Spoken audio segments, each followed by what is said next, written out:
it's Dangerous Dave Senko from Tunkhannock Auto Mart, Chrysler, Jeep, and Dodge, here to talk to you about this 2007 Jeep Wrangler Sahara. Whoa, wait a minute, you say a Sahara? My goodness, there's so many different types of Jeeps these days, you know?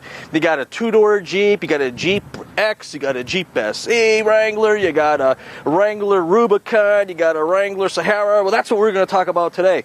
Not only that, but it's even more complicated these days with 2 doors and 4 doors. Well, I'm going to try and simplify it, you know? Sometimes you might see a Jeep Wrangler maybe advertised for, say, a lower price than a 4-door Wrangler. Well, how can that be? I don't know, but it just happens that way. Jeep Wranglers are very complex, okay? Because there's so many different ways you can get a Jeep Wrangler. The Sahara is probably one of the best ways to get it if you're looking to get a lot of the goodies, a lot of the options, because they already come pre-packaged more or less on a Sahara. All right. Now this particular Jeep Wrangler Sahara, unlimited, unlimited just basically tells you that it's a 4-door. All right. When you hear the word unlimited in a Wrangler, that tells you it's a 4-door. All right. The Sahara tells you it's the model of the Wrangler. Hopefully you already know all that stuff. Okay. Now this particular 2007 Jeep Wrangler Sahara we picked up at a auto auction down in Greensboro, North Carolina. It's a Carfax certified one-owner vehicle. It's listed as a corporate fleet vehicle, all right, on the Carfax report. And we have the Carfax report right here, as a matter of fact. Carfax, you know, is doing a promotion right now on television right now. You see some of their commercials and it says, show me the Carfax, where somebody walks in the car dealership and says, show me the Carfax on that pre-owned vehicle, and the guy pulls out a piece of paper and says, I got something better. I have a little note from the previous owner. Well, what you really need to see is the Carfax report. And the Carfax report does verify indeed that it is a Carfax one-owner vehicle, and it does list the vehicle as a corporate fleet vehicle, as we see a plane taking off here in just a second. It's amazing the stuff that happens here in Tunkhannock. Carfax goes through a lot of different records through different state agencies, insurance agencies, things like that. And what they do is they more or less search for things like any previous accidents, flood damage, any type of other related weather damage, any type of problem with the odometer, and things with the title. And this one comes back as clean as you can get them. So no worries as far as that goes. The vehicle was not in any previous accidents and doesn't have any problems with the title or the odometer or anything like that. The vehicle has just under 26,000 miles on it. It's a real nice vehicle, great shape. I really can't find any dings or blemishes on the vehicle. It does have the side steps on it. We did talk about the unlimited model being the 4-door version. The top itself, as you see right now, we have the top down on the vehicle. This is a soft top. Wranglers come in hard top and soft top. This one is a soft top. So it makes it pretty easy to take the top down. We took it down for the sake of just saving some time already. And it really, say the first time you take the soft top down on a Wrangler, it might take you 10 to 12 minutes. All right? And you actually could do it by yourself, but the first time you do it, you might want to have someone else help you along with it. But you can do it by yourself. And after you do it once or twice, you could probably knock it off in about 5 to 7 minutes. It's that easy. It's not as difficult as you would think it might be. And gosh, you know, it's great driving around, especially in the springtime, summertime with the top down. You get that air blowing through your hair. And one thing in northeastern Pennsylvania, not just northeastern Pennsylvania, okay, there's kind of a brother-sisterhood type of deal between Wrangler owners. And when Wranglers are passing each other on the highway, if you don't know this, people wave to each other. Other Wrangler they just wave to each other. Now here it's not like that out west. I don't know why it hasn't caught on out there. But usually as you're driving down the road and another Wrangler's coming at you, you just kind of give them the old, it's just a very subtle wave. It's just kind of, some people just give it the old 2 fingers up on the top of the steering wheel. Okay, it's not one of these, hey, hey, hey. It's just kind of like, hey man, nice Wrangler, hey, just like that, real, okay. But anyway, let's get into some of the features of this 2007 Jeep Wrangler Unlimited Sahara. Okay, this color is called Red Rock. All right, that's one of the first things you need to know. It's called Red Rock. It's got alloy wheels. That's something that's really not standard on all Wranglers, but on the Sahara it is. Raised white letter, Bridgestone, all-terrain tires. let's come on the inside here.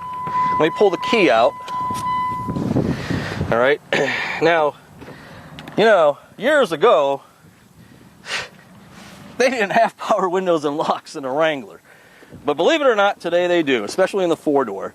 And with the 4-door Wrangler, you know, a lot of people who always wanted a Wrangler, who maybe thought that it was too small for them, now have really rethunked that. And with the 4-door Wrangler, it's a lot more convenient because you do have a lot of room in the back seat, where in the regular 2-door Wrangler you didn't. So a lot of people that always wanted a Wrangler that never bought one because they thought it was just it wasn't practical enough for them. Well, now with the 4-door Wrangler, there's a lot of people, as you know, just driving up and down the streets in these things. And it is 4-wheel drive, of course. Believe it or not, they actually make a 4-door Wrangler in just 2-wheel drive.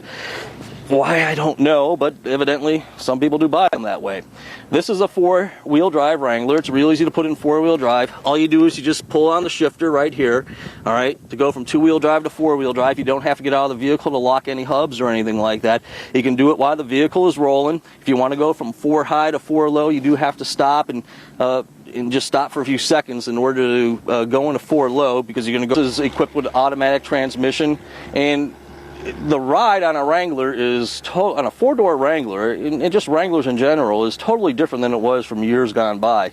The vehicle does ride a lot like a 4-door passenger car, more so than ever in the past. You have bucket seats. I'll show you some stuff back here. A lot of storage in the back and the front. You have cup holders in the front. The seats actually fold down. Take the headrest and just kind of bang that back there. And you have a lot of storage back here too. So I'm going to go around the other side, show you how this seat goes down. All you do is you just lift up on the handle on the corner right here, the headrest, and boom, a lot of area back here. Right now we just have the side windows back here. They just zip right up, and we just have them stored back here because we have the top down. But you can obviously just move these, maybe put them in the house if you're just going to ride around with the top down and maybe go get some things. And a lot of room back here for camping gear, or when you go to even the like Lowe's or the Sam's Club warehouse type deal. I'd show you how easy this opens right now, but we have the top down, so it's a little bit cumbersome back there. But well, we'll give it a shot, and look at that. It even has speakers back here for the stereo system. As you noticed when I came driving in before, really jamming out to some music from Rush, back in my era, of course. It's got a tow hook here on the back. Vehicle's easy to get in and out of, whether you're in the back or in the front. A lot of leg room. And they even have some power outlets here for you too, where you can plug in maybe your phone charger or even a laptop computer. We mentioned the Sirius satellite radio and the AM/FM stereo. Even has a little plug here to put in your iPod. All right, you can actually take your iPod and just plug the cord right in here, and it'll play through the speakers. And you have speakers overhead, which is really cool. One on this side, one on this side, and what they actually call the roll bar here. And there's actually a light here too. A lot of stuff is really convenient, you know, as far as a Jeep Wrangler goes. Storage here, you have power windows and locks, as we mentioned, which is something that you wouldn't think they'd even have considered on a Wrangler years ago, at least when I started selling them. Power windows and locks in a Wrangler? You gotta be kidding me. Now I got the key in my hand here, so it's a little hard to get this up here. But underneath the hood, it's powered by a 3.8 liter V6 motor, okay? And the stuff underneath the engine compartment is real easy to get to. Your transmission fluid dipstick, oil, engine dipstick is right here. Your engine oil cooler, or where your coolant would go, and then your washer fluid right here is real easy. It has halogen headlamps on it, tow hooks up front, and fog lamps. It's got skid plates underneath the vehicle too, so if you do some off-roading or even in deep snow and stuff like that, you won't damage anything underneath, like your transfer case and your front and rear differential and your gas tank and things like that. So a great vehicle. It's a Chrysler certified, or a Carfax certified one-owner vehicle that we picked up, as I said, down in Greensboro, North Carolina. Thanks for shopping with us. And we hope to see you soon here at Tunkhannock Auto Mart, Chrysler, Jeep, and Dodge, where we have cars for sale every day.